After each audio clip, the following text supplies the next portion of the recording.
How to show your worth by using silence. When you have two people that are attracted to each other and interested in a romantic connection, both of them are responsible for creating that connection and making it last. Now, there are going to be ebbs and flows in that connection, and there are going to be times where somebody wants closeness and sometimes they'll want space. But the most confident people in this world allow the person to have space when they need it. And if they do want space, you don't chase them.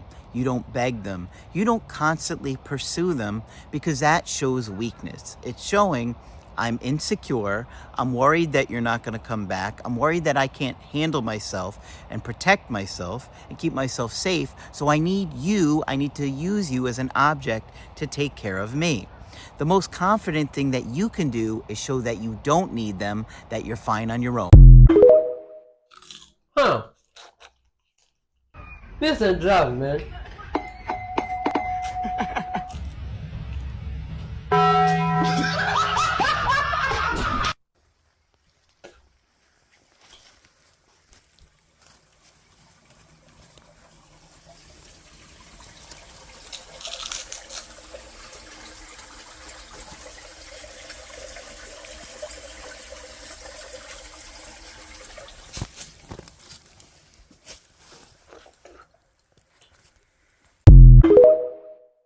That is a very wise tree, you see?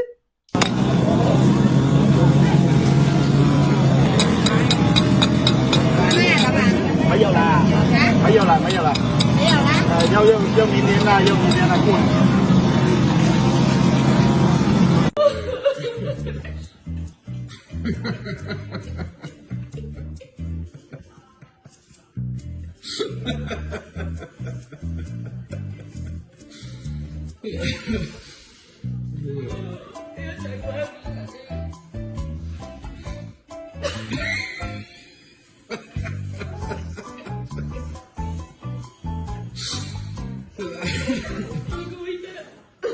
Oh, sir.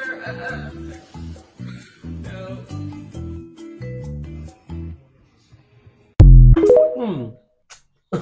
This sounds much a good vibe. That just blew my mind when I found out about what the whole Japanese thing was really about down here. But at first we had in the 30s, the Zetas and the Drac agendas were assisting Hitler. Down here, by the time we kind of moved into the 40s, Hitler started to make double deals because the Necromaton and Dramies approached him. And they started to promise him that they would lead him to ancient relics, the Templar prizes. And they did. They showed him some stuff. They gave him some stuff, and that's still buried out there someplace. You know, the Nazis actually had some of the ancient relics from Atlantis because they used Necromaton and Dramies used them for barter to convince Hitler and his group to do some double dealing for them. And what the Dramies wanted was essentially getting rid of all these people. Why don't you get rid of those Drac families too? The ones that the Zetas wanted protected. So Hitler started to do that on behalf of the Andramis, because the Andromedes were paying them with some knowledge, mystical knowledge, and some of the relics from Atlantis. So this didn't settle really well with the Zetas. They got very upset, in fact. So they worked with the Allies to make sure Hitler was taken down. What was interesting before that, when the Dracs were assisting Hitler, one of the ways they were assisting him was having the Illuminati in the Allied countries finance the Hitler movement. Literally, the United States Illuminati, the European Illuminati. While we're fighting these guys, the Illuminati guys are taking money from us and giving them to them to keep their movement going. So this is some of the sleight of hand that's been going on, with our politics. What was really bizarre was what happened with the whole, the Pearl Harbor leading to Hiroshima and all of that thing. What happened with this was at the points where in the 1930s the Zetas were expanding and activating their Falcon APIN system. Now this APIN system had some major sites that were more important than others, that had primary links that were stronger and larger than some of the smaller ones. One of the biggest ones and most important ones, if they were going to completely spread their, activate their matrix around the globe, was located in Nagasaki, Japan. Interestingly, not Hiroshima, Nagasaki. And because the Necromaton and Dramies were getting a little nervous at this point, because the Dracs had come in, the Zetas on behalf of the Dracs had come in, they'd literally gotten control of the Illuminati World Management Team, and they were starting to get control of the grids. And the Andromies didn't like that too much. It was becoming a nuisance and a problem. So the Necromaton were going to build bases. One of them was going to be beneath, like in the waters around and beneath Nagasaki, so they could set up their own sonic system and block the Zetas from further activating the full Falcon grid. That didn't settle very well with the Zetas. The Necromaton were also going to put a base over in Hawaii, in the Hawaiian waters, and they were going to control certain networks on the Falcon through the ley line grids. By having these bases here, they were going to stop the Falcon from fully spreading its wings. Well, that was the agenda the Necromaton had at the moment anyway. So what was done was a interesting little deal where the Zeta groups approached their Illuminati races, because they had collectives here, they had collectives in Japan, they have them all over the place. It's not one nationality, has Zeta races and another has an Anunnaki. There are dominant ones, but really they're scattered throughout. So the Zetas approached both the Japanese Illuminati and the United States Illuminati. They told them what was going to go down. They told Japan to invade, to give us an excuse to go into the war. We knew, certain levels of our Illuminati knew that was coming. In fact, there were even messages sent when those fleets were coming in. They were spotted, they were seen by U.S. troops, and the information was sent back.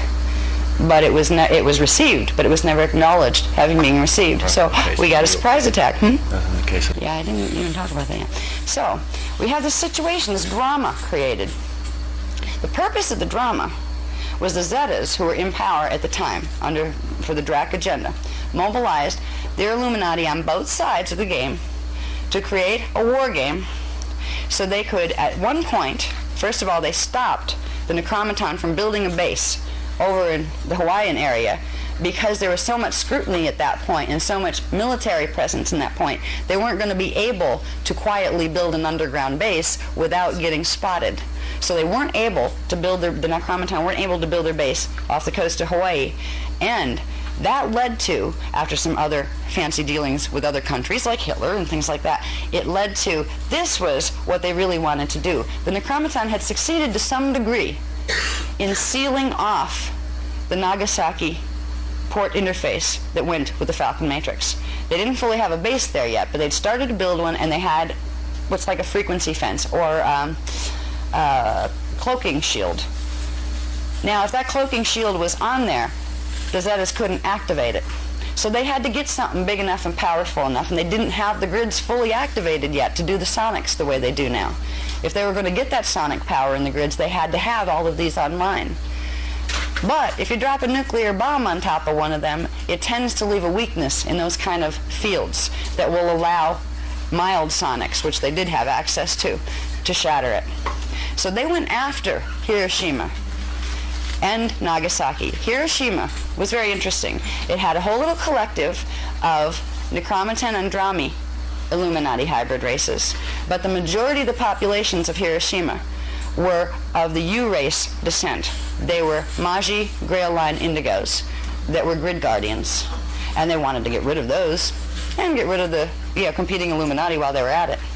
So they took out Hiroshima, but what they were really after was Nagasaki, because they needed to get that bomb dropped on those sites to weaken the force field that was over their port interface system, so they could then use the mild sonics they had available to completely flatten the force field so they could activate that site and get their supersonic waves available. What they've done by activating the full matrix of the Falcon, they were harnessing the power of being able to create targeted unnatural disasters, earthquakes. I mean, Alaska has been since the 30s, and like moving especially up into the 40s, 50s, and 60s.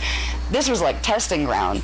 They were using all sorts of sonics up there to see if they could target earthquakes, how before they could get. If you ever look at the information, like just, that's on record as far as the earthquakes up in the Alaska area, there was Alaska, they went for certain desert areas, then they started go for population areas when it became time to start reducing populations, because they knew that for the year 2000 to 2008, when their invasion was scheduled to go, if the stargates were going to open, which they didn't know until 1998, nobody was absolutely certain if the frequencies in the grids would be enough to actually trigger what's called grounding of the stellar bridge.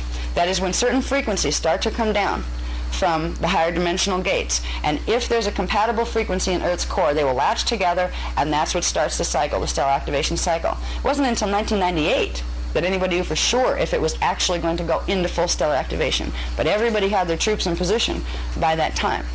So all through, literally, from the periods of time when World War II was orchestrated as a territorial conquest and competition between who was going to get what grids activated, it went into series of several types of testing. Now, half of the draconian agenda were doing population reduction experiments to see, okay, when it got closer to 2000, what would they use to really, take them out. And the idea was to take them out without getting the surface people all stirred up, because the last thing any of them wanted was for us to realize there was an invasion taking place, because there was enough of us to do something about it. And you had the guardian groups trying like heck to try to get in here and communicate with any of us. If we started to realize from this level there was an invasion taking place, the guardians might just get an in and somebody might listen if they could get through to them telepathically or something. So it was always had to be kept hush-hush, make sure the general populations don't know. Most of the military and governments don't know. Only head echelons in the Illuminati have had the privilege of knowing that we've had ETs here for 70 years. Okay? So it progressed from World War II drama. Let's see. In 1943, this was after like the war stuff had, begun to cool down. 1943. Huh. Good people of Earth, let's love one another and unite. Look at this, astronauts falling on the moon. NASA Apollo mission landed on the lunar surface. Look at this. Good people of Earth, is this real? Please look at this critically and leave some comments of what you think about this. Is this real? Could they that look like some real falling, good people of Earth? What do you think could be making them to fall in space or on the moon? This is really creepy. Leave some comments on this, good people of Earth. What is happening there? Is they trying to pick up something or they are playing? Or is this just some demonstration they try to make? Oh man. Please leave some comments, good people of Earth. This is really creepy. Why are they moving like that or jumping? Oh, it's like there was a problem with their suits or something like that. What was going on there? This is really suspicious. Now me myself, I've never seen anybody that has gone to the moon, you see? Or heard of anybody that has gone to the moon. Now we cannot even know if this is real or this is how at the moon things are, you see?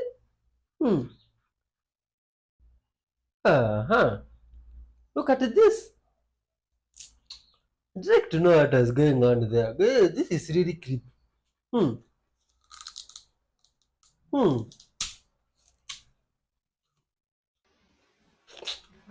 Oh my god. Look at these things on the sky here. What are these? Are these ships that are moving like that, or what's this? Are these even ghosts or what? This is creepy, man. You see, there is creepy stuff going on all over this world recent. You see, there's a lot of chaos, man, and chaotic stuff, and whoa.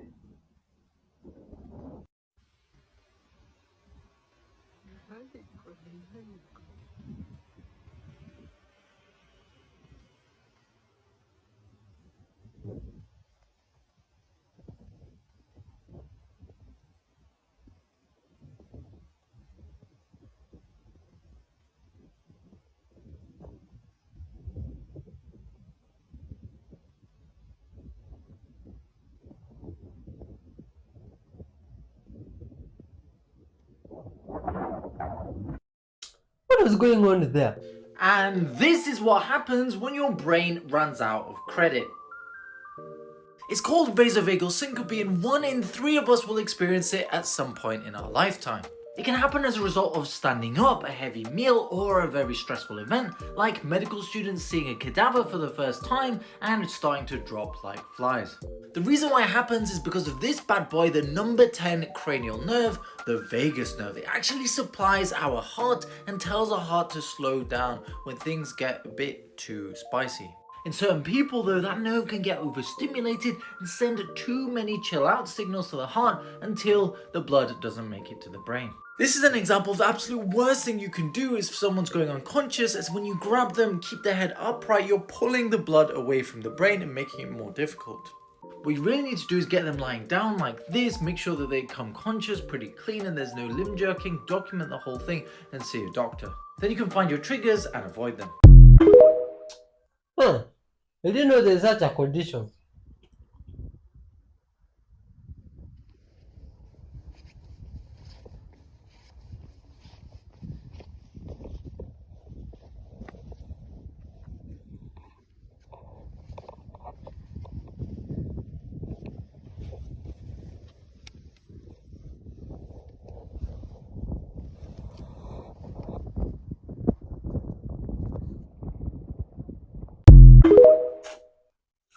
You think someone come to This those is a stuff? trick that was shown to me by an О, inmate так, трюк. when I was working as a corrections Когда я officer. работал It's a офицером way to коррекции, break handcuffs. как You're just сломать going to push наручники. in and out Ага. and Так, wind them значит, around each other like this. делаем Eventually вот you're gonna так find a вот, spot крутим, back ага, и когда where it пока они seems не to bind застрянут. up on Так. itself. Now, once you find that spot, Теперь you're вам gonna нужно wanna work найти it вот around a эту little bit. точку. Huh. That's pretty interesting. Did you know that?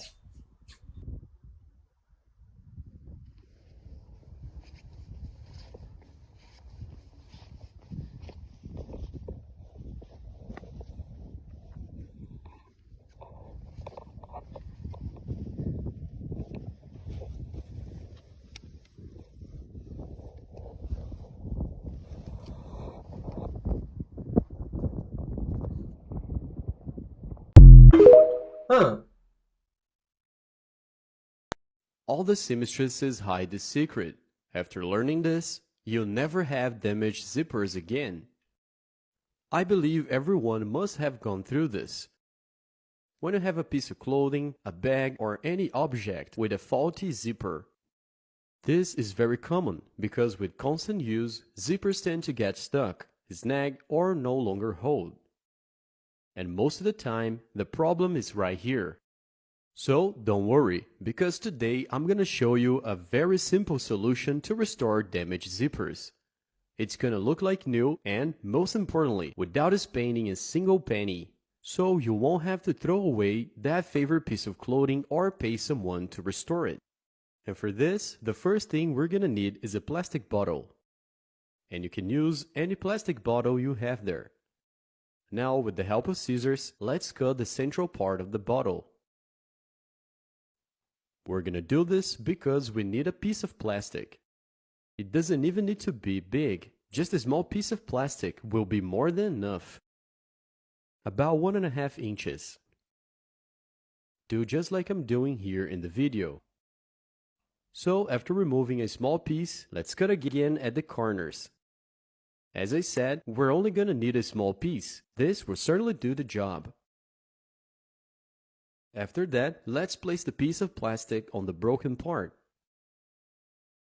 Next, we're gonna use hot glue to secure it. Apply the hot glue first to one of the sides, and then holding until it sticks. If you don't have hot glue, you can also use super glue instead.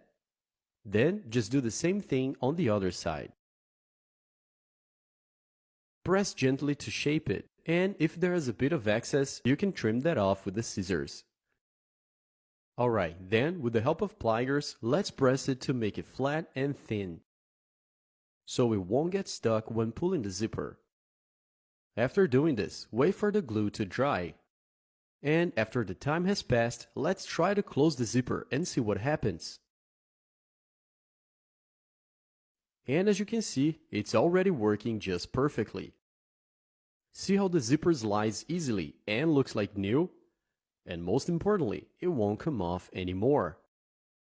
If possible, use a plastic that matches the color of the zipper, or just transparent like this one. That way, nobody's gonna see it, and it won't affect the looking of the clothing. This is a great and also very cheap way to fix any zipper. So, that was today's tip. Really hope you liked it. Thanks for watching, and I see you guys in the next video. This next video was posted on YouTube in 2010. However, the channel on which the video was uploaded has been deleted for unknown reasons. The video shows footage of an 8mm film. Now at first glance, the footage appears to be normal, but there's actually something very odd about this clip. The person who uploaded the video states that his dad had found this footage in his garage. His father states that his dad had shot this video at a secluded forest during a family trip. It was shot 40 years ago, and it was just recently that he noticed something strange in the footage. According to him, an old lady appears in the background. Yet, he is certain that no one was there at the time of this recording. After all, the video was taken in a secluded forest with no one else around. Take a look at this clip and see what you think.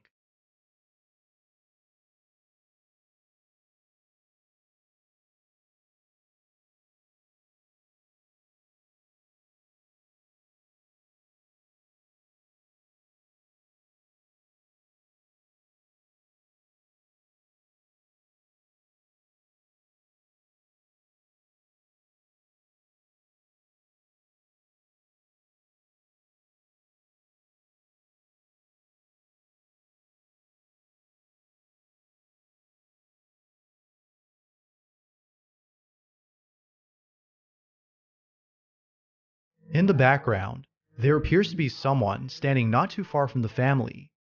They seem to be observing the family while standing completely still, which makes them come off even more creepy. Because of this, the father thinks that a ghost was caught on camera instead of a person. But of course, it's not certain if that's the case. Until we know what exactly was caught on camera, the footage remains a mystery. Had a ghost been caught on tape? Or was something else caught instead? Oh, how do you think that was good people of Earth? Huh? That's creepy. This is one of my favorite places in the museum because the artifacts here are absolutely incredible. Talking about footprints in stone. Here we go. Now here's the problem. The problem is it's Cretaceous rock, which means that one would have to conclude as an evolutionist that these footprints are faked. But they've had them checked out. Either they have had them sawed open to see if there's compression in the mud, or they've put them through a special type of CT scan and seen whether there is the proper kind of pressure or compression that is in the fossil, and there is. Fakes do not have it. Real ones do. Mud squishing between the toes, the weight of the individual pressing down, and then underneath that, if we were to cut that open, instead of doing the CT scan, which was what they did, you would see the mud compressed or not. If it's fake, you would not see it compressed. Here's some additional examples of footprints. Again, if the footprints themselves were interesting, the fact that they're in the type of stone that they are is anomalous. Why? Because Cretaceous limestone, here at least in the Paluxy River area in Glen Rose, is about, according to evolutionary timetable, about 100 to 108 million years old. The Meister print, this is in rock that is, again, dated by the evolutionists as 5 to maybe 600 million years old. There's 2 trilobites in the print. It's a 10.5-inch, what looks like a moccasin or shoe print. Again, should not be there. Oh, what do you think were those people that strong to step on toes? Guys, I want to know what the hardest country in Africa is to argue with. The answer is simple. The answer is very simple. Since you spoke about argument and not insults, it's Kenyans. I know what you're thinking. It's Kenyan. See, us in West Africa, we are loud. And we will overshadow you with insults. Once you come at us, we'll overshadow you with insult. We make a lot of noise. We will overshadow you with insult. We will rain insults on you till you are down. But Kenyans, they will first hit you with the facts to make sure that you are demoralized and you lose the argument, and then they will bring the insults, and then they will bring the memes. And boy, you can't stand it. But if you're talking about those who are loud and those who can insult you, that is fine. But for argue, don't try Kenyans. They own the internet on that. If they have to track you just to do that, they will do that. I'm telling you, I know what I'm talking about, bro. I know what I'm talking about. Oh, good vibes to all humans, man. Much love to everybody. There is no suffering. In the absence of the thought, the resisting thought, there is no suffering. Yes. It doesn't mean, though, that there are pleasant feelings or sensations. No, but I'm not talking about pleasant and unpleasant sensations. When you have a toothache, it's a very unpleasant sensation. It's meant to be unpleasant. The unpleasantness is the intelligence of the body telling you to take it to the dentist. In fact, pain is to the body what suffering is to the mind. Yes. It's an intelligent message from the system saying, something needs attending to. In the case of pain, it is the body saying, something has gone wrong in the body, please attend to me. Suffering is exactly the same as pain, but in relation to the mind rather than the body. And suffering is always the message contained, the essential message contained in suffering is always the same. You have mistaken yourself for a fragment. For a fragment. A part. A separate self. That is the essential message that all suffering delivers. Irrespective of the packaging that the message comes in. The packaging varies from case to case, but the essential message, and it's not, the suffering is not a punishment. It's a message. It comes from the intelligence of the system, just like pain comes from the intelligence of the body. Yes. The suffering is saying, just stop. Pause. You have forgotten who you truly are. You've mistaken yourself for a separate entity. Yeah. And you said also, dive into the experience, like feel it. Yeah, yes. That's... I know, because sometimes it happened, but in the face of extreme, like, how do you dive into a panic attack? Let's take the experience of depression, because it's a more sustained experience. Take you're feeling depressed. Now go so deeply into that experience. Open yourself so deeply to that experience that there is not the slightest trace of resistance in you to it. Yes, so you're feeling it, just fully feeling it without resistance. Yeah? How would you know that it was depression? In that case, if you were just fully open to it, fully feeling it, how would you even know to call it depression? You wouldn't. At that moment, the depression would be transformed. In fact, it wouldn't be transformed. It would be revealed as it always is, as it truly is. In other words, even to know the feeling as depression, you first have to resist it. You first have to separate yourself out from it, and then give it a label, and then a judgment. It's depression. I don't like it. But if you just face the feeling, and when I say face it, you're not facing it because even you're not facing it as a separate self. Even that would imply some distance. I mean to totally feel it fully, raw feeling. You won't find that that feeling itself is made out of something called depression.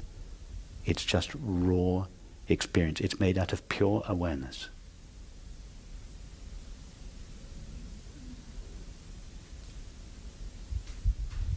And that is where the peace lies, right when you're so close to the experience that you can't separate yourself out and name it or judge it. Our culture has conditioned us to think that the way to deal with painful situations is to run as far away from them as possible, painful feelings, to distract ourselves through substances, activities, and that's what we tend to do. We try to remove ourselves from them, to ignore them, to distract ourselves from them. And that doesn't work. It temporarily relieves the situation because our mind is distracted by a substance or an activity. But as soon as that substance or activity wears off, the feeling is just there, stronger than ever. So then we go back to the substance and activity. We just want more of it and more of it in order to more successfully avoid these feelings. But we know it doesn't work. It's in the other direction. The resolution of these feelings is in the other direction, not in the escape from them, but by going right to their heart. That's where the real peace lies. Not even as a witness. Not even as a witness, as we said in the meditation earlier. Even to be a witness, it's a valid halfway stage to separate oneself out as the witnessing presence of awareness. But what I'm suggesting is even more than that. Not even to do that.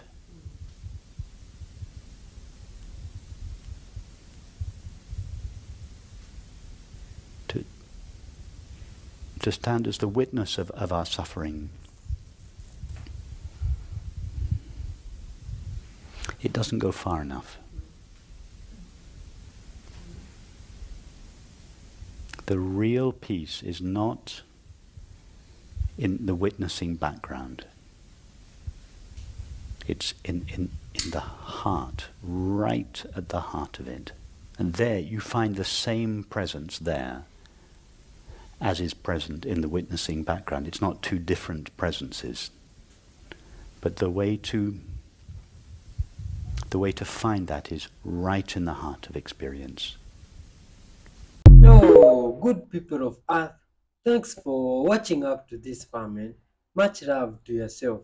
You see, with unconditional love, forgiveness, and peace, we can end all this suffering, and there cannot be suffering in our community, even in the whole world. You see, we cannot be living with good vibes and peace and happiness. That's why we are saying that we should all love one another as we love ourselves. Thanks for watching up to this far. Thanks even for leaving a comment if you have done so, and hitting the like button. May the universe reward you incredibly with good vibes, you see.